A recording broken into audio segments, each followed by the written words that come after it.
Hello everyone, সবাই কেমন আছে? আশা করছি ভালো আছে। আমার নতুন একটি ভিডিওতে তোমাদের অনেক অনেক স্বাগত। তো ভিডিওটা স্টার্ট করে যে ডান্সটা দেখাচ্ছে, তোমরা ভাবছো কিসের ডান্স, বুঝতে পারছো না তো? তো এটা হচ্ছে আমার দিদির মেয়ে নাচের প্রোগ্রাম ছিল, তো সেই ডান্সটা আমাকে ভিডিওতে পাঠিয়েছে, তাই তোমাদের ভাবলাম একটু শেয়ার করি, কেননা খুব সুন্দর লাগছিলো, ছোটো ছোটো বাচ্চারা নাচছিলো তো। তাছাড়া আমি বাড়ি যাইনি, আমি এখনও কোয়ার্টারেই আছি, তোমরা ভেবো না হয়তো বাড়ি গিয়েছি। তো ভিডিওটা আমাকে শেয়ার করেছে, তো আমি সেখান থেকে তোমাদের স্ক্রিপ্টটা একটু কেটে পাঠালাম। আরও অনেক আছে ডান্স, তো ভালো লাগছিলো, বাচ্চারা নাচছিলো, সেই জন্য তোমাদের দেখালাম। কেমন লাগছে জানিও।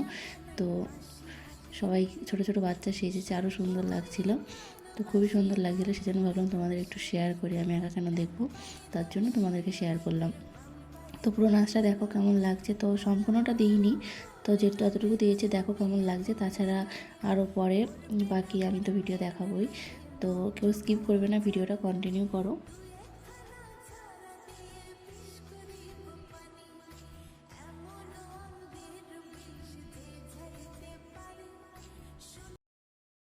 তো আমার বর এখন দুপুরবেলা বাড়িতে খেতে আসে, তো এখন থেকে ভিডিওটা মানে আজকের ভিডিওটা স্টার্ট করেছি। তো ভিডিওটাতে সেই দিনকে তোমাদের দেখিয়েছিলাম, একটা ফল কিনে এনেছি, বলেছিলাম মাস্ক মিলন না কি একটা বলে, আমি সঠিক নামটা জানি না, যদিও ওই ধরনের কিছু বলে। তো ফলটা কেমন তোমাদের আজকে কেটে দেখাচ্ছি। তো ওই কাটছে, 2-3 দিন হয়ে গেল আনা, খাওয়া হচ্ছে না, একটু নরম মতো হয়ে গেছে, সেই জন্য বললাম কেটে ফেলতে। ও দুপুরে ঘরে খেতে আসে, তো আজকে সেই জন্য কেটে ফেলতে বললাম। তো দেখতে পাচ্ছ কুমড়োর মতো, পুরো বীজও আছে কুমড়োর মতো। তো খেতে কেমন হবে খেলে জানা যাবে। তো দেখতে তো মানে আমি ভেবেছিলাম সেই অন্যরকম একটু হবে, তো খারাপ লাগছে না। এই ধরনের মধ্যে আর একটা এরকম একটা ফল হয় যদিও, সেই ফলটা ভেবেছিলাম, বাট সেটা না। কিন্তু খেয়ে দেখা যাবে, পুরো বীজে ভর্তি। কুমড়োতে যেমন আমাদের বীজ থাকে নর্মালি, সেরকমই। তো আমার বর কাটছে, তো ও এখনই খাবে, খেয়ে ও বললো জুস বানাবো, আমি বললাম ঠিক আছে বানাও। তো রান্না বান্না আমার কমপ্লিট হয়ে গেছে প্রায়। আজকে তেমন কিছু রান্না করিনি, তো কী রান্না করছি তোমাদের একবার দেখাচ্ছি। তো ফলটা কেটে নিই। আর প্রচণ্ড নরম হয়ে গেছে, তো কাটতে গিয়ে মানে সেই কেমন একটা হয়ে যাচ্ছিলো। তো ও তাও ভালো করে কাটতে পারছে, আমি হলে তো মনে গলে যেত। আমি নিজের অভিজ্ঞতা থেকে আমি তোমাদের একটা কথা বলছি। বলে না সবাই যে তুমি যদি সৎ থাকো, ঠিক থাকো, তাহলে তোমার কেউ কোনো দিন ক্ষতি করতে পারবে না। এটা আমার মনে হয় যেন এটা একদমই ভুল কথা, আমার ক্ষেত্রে যা যা হচ্ছে। তো আমি যতইটা সৎ থাকি না কেন, তা সৎ থাকলে আরও মানুষ গায়ে মানে পেরে বসছে, এমনটাই হচ্ছে। সবাই যত আমি সৎ থাকার চেষ্টা করছি, ঠিক থাকার চেষ্টা করছি, সবাই আরও বেশি আমাকে নরম পাচ্ছে, এটাই হচ্ছে বাস্তব। কিন্তু কিছু করার নেই, যেহেতু যার কেউ নেই, শুনেছিলাম ভগবান আছে, তা সেটাও দেখছি ভুল। যার কেউ নেই তার ভগবানও নেই, এটাও আমার কাছে তাই মনে হচ্ছে। এটা আমার একদমই পার্সোনাল ব্যাপার, যদি আমার পার্সোনাল কিছু শেয়ার করলাম। তো আমি কারোর কথা থেকে শেয়ার করিনি, আমার নিজের অভিজ্ঞতা থেকে শেয়ার করেছি। তো কেউ কিছু মনে করো না, জাস্ট বাদ দাও।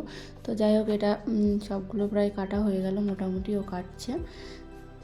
তো এবার ও বললো জুস বানাবো, তো জুসটাও বানাক, আমি এমনি গোটা গোটা খাবো, আমি জুস টুস খাবো না, খেতে কেমন সেটা দেখবে।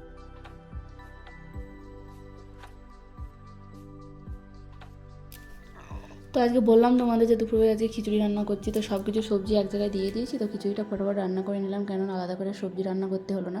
এর মধ্যে সোয়াবিন, ফুলকপি, গাজর, বিট সব দিয়ে দিয়েছি একসঙ্গে, আলু টালু। তো আমারও একটু তাড়াতাড়ি হয়ে গেল। তো দুপুরে দুজনে মিলে এটা খেয়ে নেবো, যেটুকু থাকবে। দুপুরে খাবারটা বেশি থাকলে আমার এখানে অনেক ছানাপানা আছে, ওদেরকে দিয়ে দিই খাবার। তো যাই হোক, মোটামুটি যতটুকু খাবো মানে দুজনে হয়ে যায়, অল্প একটু বেশি হয় সেটা দিয়ে দিয়ে। তরকারি থাকলে সেটা আলাদা ব্যাপার, সেটা রাত্রিতে রুটি দিয়ে খেয়ে নিই। তো খিচুড়িটা লাস্টে একটু ঘি দিয়ে দেবো, তাহলে আরও বেশি টেস্টি লাগে। দেখবে খিচুড়ির মধ্যে একটু লাস্টে ঘি দিয়ে দিলে সে একটু ভোগের খিচুড়ি মনে হয়, যদিও মানে খেতে অন্যরকম একটু স্বাদ লাগে। তো ওদিকে ওই ফলটা ওর কাটা প্রায় হয়ে গেছে, অর্ধেকটা কেটেছে, আমি খেয়ে দেখলাম, বেশ খেতে ভালো মিষ্টি মিষ্টি লাগলো। কিন্তু ও জুস করে খাবে বললামই তো তোমাদের, আমার তো খেতে ভালোই লাগলো। তো তারপর আর সারাদিন কোনো ভিডিও করিনি। তো রাত্রি এখন কটা বাজে তোমাদের একবার জাস্ট দেখাচ্ছি, তোমরা দেখো অবাক হয়ে যাবে। এত রাত্রিতে, রাত 12টার সময় ও ঠিক কী করছে দেখো, প্রায় রাত 12টাই বাজে। তোমাদের আমি ঘড়িটা একটু পরে দেখাচ্ছি, দেখবে। তো হচ্ছে কি যে আমি বলেছি মানে অনেক প্রায় খেয়ে টেয়ে বসেছিলাম, মানে অনেকটা রাতে ঘুমায়, যেহেতু রাত্রি করে বাড়ি আসে।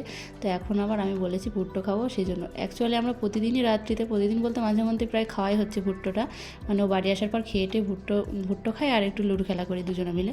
তো ওই করে টাইমটা পাস করি। তো আজকে আবার কত রাত্রিতে মানে লুডো খেলাও হয়ে গেছে। আমি বলছি ঠিক আছে আবার লুডো খেলবো, তুমি ভুট্টো ভেজে নিয়ে আসো। তো আমার জন্য আবার কত রাত্রিতে ভুট্টো ভাজতে গিয়েছে। তো কটা বাজে তোমাদের তো বললামই, দেখাচ্ছি আমি।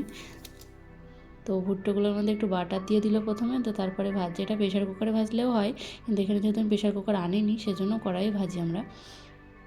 তো এই ভুট্টোর প্যাকেটগুলো তো নর্মালি কিনতে পাওয়া যায়, তো অনেকগুলোই হয় এটা থেকে। ভাজার শব্দটা শুনো।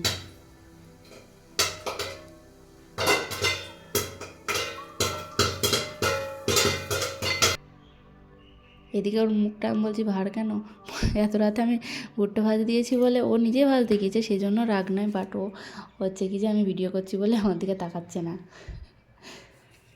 তো দেখো কত সুন্দর হয়ে গেল ভুট্টোগুলো, দেখেছ?